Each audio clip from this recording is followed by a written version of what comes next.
sigal sa pagtuloy sa kasing-kasing sa pagbalik sa imo, musulat ka sa kanila, uban sa kanang mga santos o ikaliyang sa kami. Amen.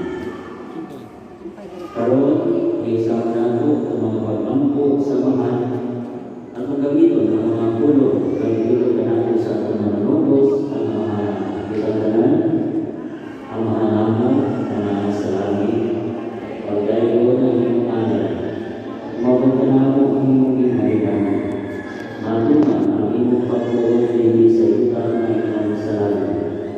Ang alam sa mga ihangad ka na ang karoon o pasayo kami sa among mga sala.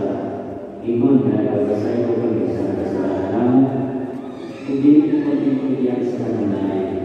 Ginuha, buwasan kami sa kawalan. Amen.